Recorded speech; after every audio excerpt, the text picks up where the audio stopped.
Prophecy Decoded. Decoded the past, reveal the future.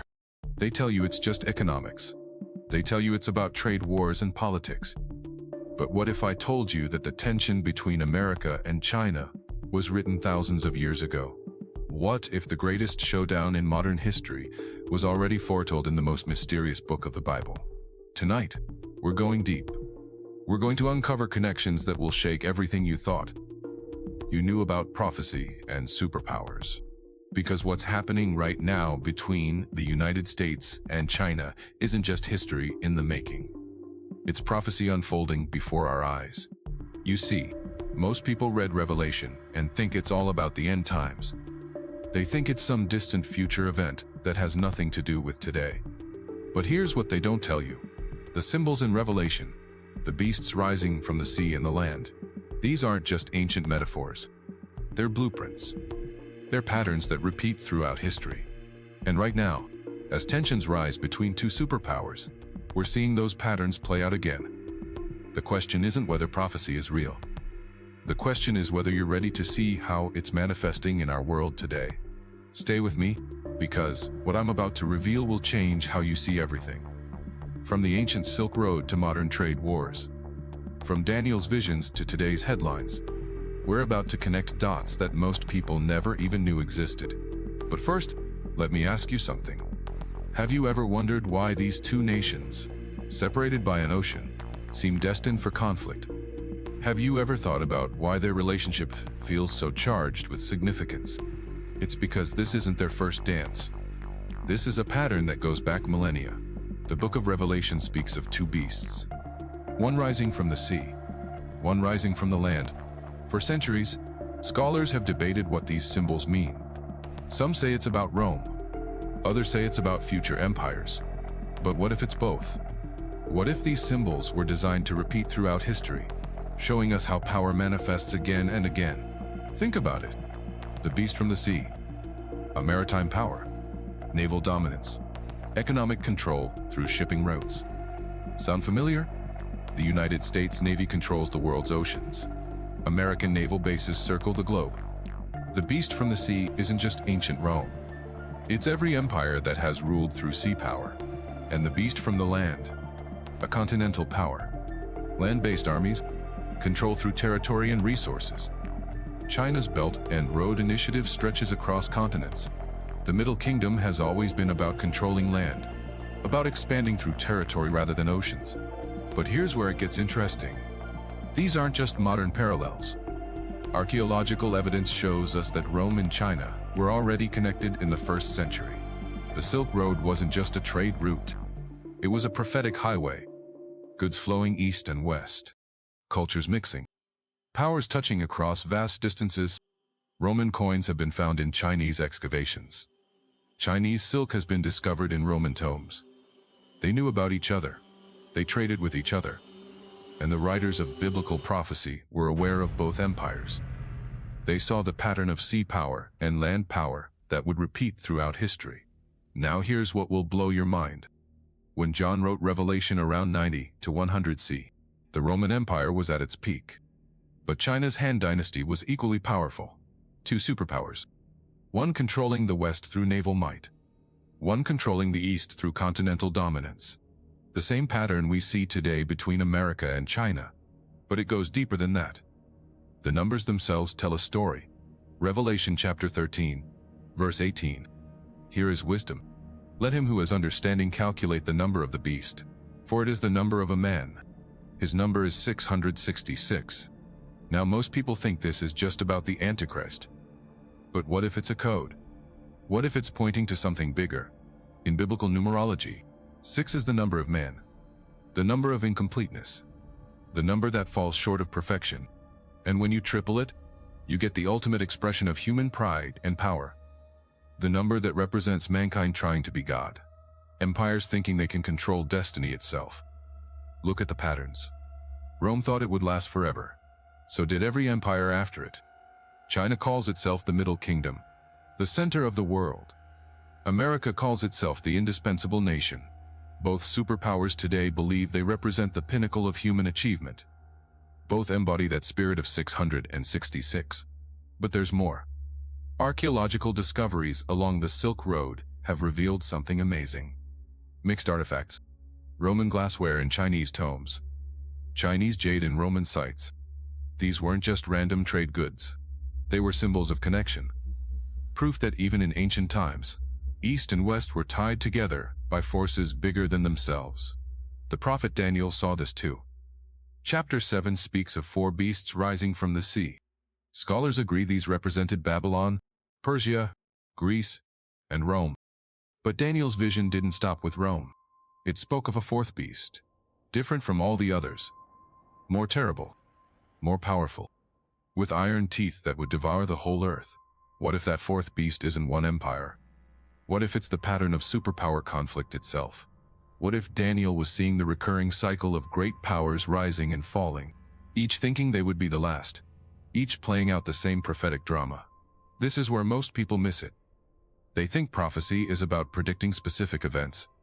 But prophecy is about revealing patterns, showing us how spiritual forces work through human history. The beast isn't America or China. The beast is the pride that drives empires to think they can control the world. And that pride always leads to the same place: conflict, competition, the need to prove who's really in charge. We've seen it with Rome and Parthia. We've seen it with Britain and Germany. And we're seeing it now with America and China. But here's the first revelation I want to share with you tonight. The numbers in Revelation don't just point to ancient Rome. They point to a pattern that keeps repeating. And when you look at the key dates in American-Chinese relations, the patterns become clear. 1972. Nixon opens China. 1 + 9 + 7 + 2 = 19. In biblical numerology, 19 represents divine order being interrupted by human pride. 1979. Full diplomatic relations established. 1 + 9 + 7 + 9 = 26. 2 times 13. 13 is the number of rebellion in biblical symbolism. 1973. China joins the World Trade Organization. 2 + 0 + 0 + 1 = 3. The number of divine completeness, but also the number of sides in a triangle. 2 powers and the tension between them. The eternal triangle of superpower politics. You might say this is coincidence. But coincidence is just another word for patterns we don't understand yet. And the pattern here is clear. Every major milestone in US-China relations happens at numerically significant moments, as if history itself is following a divine script. The ancient Chinese knew about numbers too. Oracle bones from the Shang dynasty, dating back over 3,000 years, show complex numerical calculations. Divination based on mathematical patterns. The idea that numbers could reveal the will of heaven. They understood what we've forgotten. That mathematics is the language of prophecy. And here's what's fascinating. Chinese oracle bone numbers and Hebrew gematria work on similar principles. Both cultures believed that numbers held spiritual significance. Both used numerical calculations to understand divine will. East and West, separated by thousands of miles, discovering the same truth about how God speaks through patterns. This isn't accident. This is providence. The same divine intelligence that inspired biblical prophecy also inspired Chinese wisdom traditions. Not because the Chinese were trying to copy the Bible, but because truth is universal.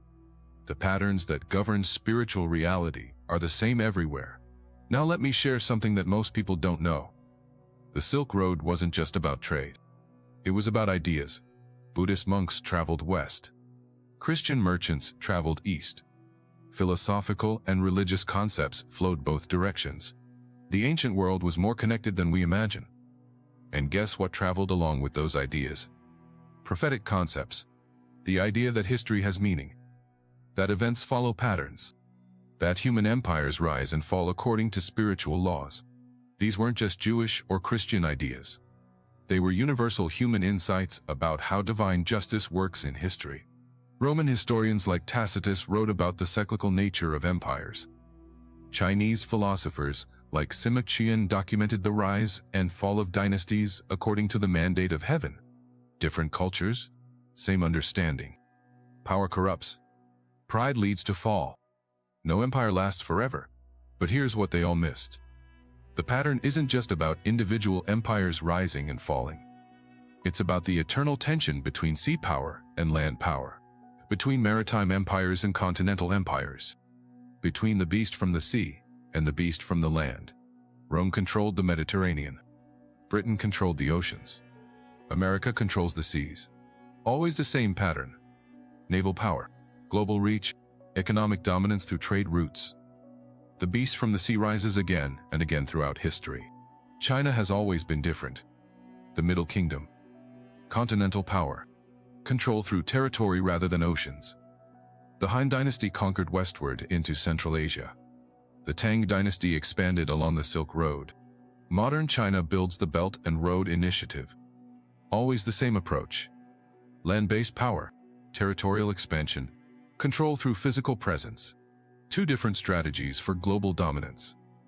And they always, eventually, come into conflict. Not because the leaders choose conflict, but because the strategies themselves are incompatible. Sea power depends on free movement. Land power depends on controlled territory. They can't both dominate the same space. This is what Revelation was showing you. Not just the specific conflict between Rome and its enemies, but the eternal pattern of how different types of power interact. The spiritual forces behind earthly empires. The invisible chess game that plays out across centuries. And now we come to the cultural bridges. Because despite their differences, these powers are always connected. Roman silk came from China.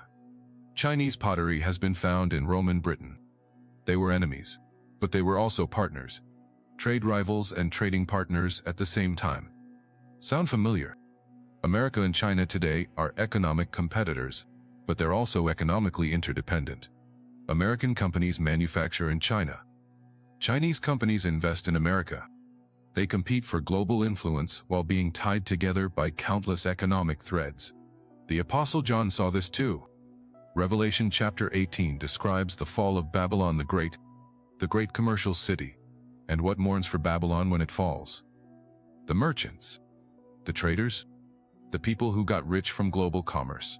Revelation chapter 18. Alas, that great city, wherein were made rich all that had ships in the sea by reason of her costliness. For in 1 hour is she made desolate. John was watching Rome in his time, but he was seeing a pattern that would repeat throughout history. The rise and fall of commercial empires. The way global trade creates both connection and conflict. The tragic irony that the very systems that bind nations together also create the tensions that tear them apart. But there's a spiritual dimension here that most people miss. Revelation isn't just about politics or economics. It's about the spiritual forces behind human history. The invisible conflict between pride and humility, between human ambition and divine will. Every empire thinks it's different. Every superpower believes it represents the pinnacle of human achievement. Rome thought it would civilize the world. Britain thought it was bringing enlightenment to the savages. America thinks it's spreading democracy and freedom. China thinks it's creating a community of shared destiny for mankind. Same pride, different packaging. The beast isn't any specific nation. The beast is the spiritual force of human pride that possesses nations and makes them think they can play God in history. Daniel saw this clearly. His visions weren't just about political kingdoms. They were about spiritual kingdoms, the invisible forces that drive human events, the way divine justice works through the rise and fall of earthly powers. And here's what Daniel understood that most people miss today. God doesn't take sides in superpower conflicts. God judges all empires by the same standard. Are they just? Do they serve their people? Do they humble themselves before divine authority? Or do they trust in their own strength and wisdom? By that standard, every empire falls short. Roman glory built on slavery. British civilization built on colonialism. American freedom built on inequality. Chinese harmony built on control. All human systems are flawed because humans are flawed. But this doesn't mean history is meaningless. It means history has a purpose bigger than any one empire. The rise and fall of superpowers serves divine justice. Pride is humbled. The mighty are brought low. Room is made for something better. Now here's where we get to the major discovery I want to share with you tonight. Recent archaeological work along the Silk Road has uncovered something remarkable. Artifacts that show Roman and Chinese cultures, mixing in ways historians never imagined. In the ruins of Dunhuang, a major Silk Road trading post, archaeologists have found Roman coins minted during the 1st century CE, the same time period when Revelation was being written. But that's not the surprising part. The surprising part is that these coins were modified. Chinese craftsmen had added Chinese symbols to Roman currency. What does this mean? It means the mixing of East and West wasn't just economic. It was cultural. It was spiritual. Chinese artisans were taking Roman symbols of power and adapting them for Chinese use. Roman merchants were taking Chinese wisdom and adapting it for Western markets. The ancient world was globally connected in ways that parallel our modern global economy. And just like today, global connection created both cooperation and competition. The Silk Road made both empires richer, but it also made them rivals for control of the most lucrative trade routes in history. But here's the prophetic significance. Revelation chapter 18 describes the merchants of the earth lamenting the fall of Babylon. They cry out, "Alas, alas, that great city, where rain were made rich all that had ships in the sea by reason of her costliness. For in 1 hour is she made desolate." John was describing the global economic system of his time. The way Roman naval power controlled world trade. The way merchants from across the known world depended on Roman stability for their profits. But he was also describing a pattern that would repeat throughout history. Every time a maritime empire falls, global trade suffers. When Rome collapsed, the Mediterranean trade networks collapsed with it. When the British Empire declined, global commerce had to find new patterns. And if American naval dominance were to end, the current global trading system would have to reorganize around new power centers. This is why the US-China relationship is so crucial. It's not just about two countries. It's about the structure of the entire global system. Sea power versus land power. Maritime trade routes versus continental trade corridors. The beast from the sea and the beast from the land, competing for control of world commerce. But there's something else in those Silk Road artifacts. Something that points to a different possibility. Along with the modified Roman coins and Chinese adaptations, archaeologists have found Christian crosses and Buddhist symbols side by side. Religious artifacts from both traditions, not in conflict, but in dialogue. This suggests that the ancient world understood something we've forgotten. Different cultures and spiritual traditions can coexist. They can learn from each other. They can find common ground, even in the midst of political competition. The early Christian church spread along the same trade routes that connected Rome and China. Christian merchants carried the gospel east, while Chinese goods flowed west. Paul's missionary journeys followed established trade networks. The spread of Christianity was partly enabled by the same commercial connections that created superpower rivalry. This is the paradox of global empire. The same systems that create conflict also create connection. The same networks that enable competition also enable cooperation. The beast from the sea and the beast from the land are enemies, but they're also partners in the same global system. And here's what this means for us today. The US-China relationship doesn't have to end in conflict. The pattern of superpower rivalry can be broken, but only if both sides recognize the spiritual forces at work. Only if both empires humble themselves before a higher authority. This is the prophetic call of Revelation. Not just to predict conflict, but to prevent it. To show human leaders the consequences of pride and the possibility of redemption. To reveal that there's a way out of the cycle of imperial rise and fall. The spiritual dimension matters because spiritual forces are what drive human history. The invisible battle between pride and humility, between human ambition and divine will. This battle is fought in the hearts of leaders and in the souls of nations. Chinese philosophy has always understood this. The concept of the mandate of heaven teaches that political power comes from moral authority. Dynasties fall when they lose virtue. Empires crumble when they stop serving the people and start serving themselves. Same truth that the Hebrew prophets taught, expressed in different cultural language. American Christianity, at its best, has understood this too. The idea that America is blessed to be a blessing. That American power exists to serve justice, not just American interests. That with great power comes great responsibility, not just great privilege.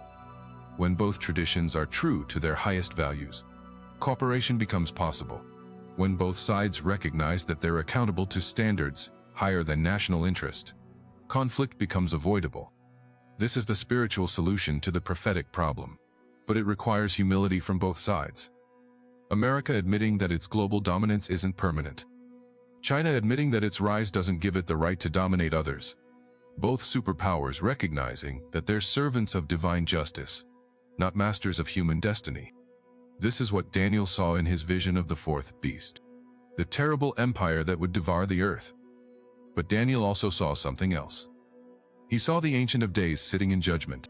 He saw divine authority intervening to limit human pride. He saw the beast's dominion taken away and given to one like the Son of Man. In other words, Daniel saw that human empire has limits, that divine justice ultimately prevails, that the cycle of superpower rivalry will eventually be broken by a higher power that serves justice rather than national interest. This is the hope hidden in the heart of biblical prophecy. Not that conflict is inevitable, but that justice is inevitable. Not that empires will destroy each other, but that empire itself will be transformed by divine intervention in human history. Now, as we bring all this together, what picture emerges? The United States and China are playing out an ancient pattern. Sea power versus land power. Maritime empire versus continental empire. The beast from the sea and the beast from the land, competing for global dominance. This pattern has repeated throughout history. Rome and Parthia, Britain and Russia. Always the same dynamics. Always the same tensions. Always the same tragic outcomes when pride overwhelms wisdom. But the pattern can be broken. The archaeological evidence from the Silk Road shows us that East and West have always been connected.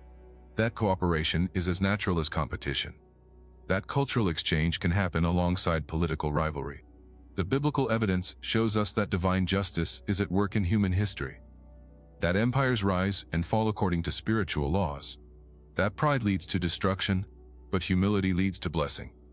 That there's always a choice between the way of the beast and the way of the kingdom. The question isn't whether America and China are fulfilling biblical prophecy. The question is which prophecy they choose to fulfill. The prophecy of judgment that comes to all empires that trust in their own strength, or the prophecy of blessing that comes to nations that humble themselves and serve divine justice. Both possibilities are written in the ancient texts. Both futures are available to choose from. Revelation describes both the fall of Babylon and the rise of the New Jerusalem. Daniel describes both the terrible fourth beast and the everlasting kingdom of the Son of Man. The choice is ours. The future isn't predetermined. Prophecy isn't fate. Prophecy is warning and invitation. Warning about where pride leads. Invitation to choose a different path. And here's the ultimate revelation I want to leave you with tonight. The real showdown isn't between America and China. The real showdown is between two different approaches to power. The way of the beast, which seeks dominance through strength, and the way of the kingdom, which seeks service through love. Every nation faces this choice. Every leader confronts this decision. Every generation has to decide whether it will repeat the ancient patterns of pride and conflict, or break those patterns through humility and cooperation. The United States and China are standing at that crossroads right now. The decision they make won't just affect their own futures. It will shape the destiny of the entire world. Because as the two largest economies and military powers on Earth, their choice between conflict and cooperation will determine whether humanity moves forward into greater peace and prosperity, or backward into greater division and destruction. This is why understanding biblical prophecy matters. Not because it tells us what will happen, but because it shows us what could happen. Both the promise and the warning, both the blessing and the curse, both the path to destruction and the path to redemption. The ancient texts are still speaking. The patterns they describe are still unfolding. The choice they offer is still available. The question is whether we're wise enough to listen, humble enough to learn, and courageous enough to choose the way that leads to life rather than death. The showdown between America and China is real, but it's not inevitable. The prophetic pattern is ancient, but it's not unchangeable. The future is still being written, and we all have a part to play in how the story ends. That's the power of prophecy. not to imprison us in fate, but to liberate us through truth. Not to take away our choices, but to illuminate our options. Not to guarantee destruction, but to make redemption possible. The beasts are rising, but so is the kingdom. The question is which one will choose to serve.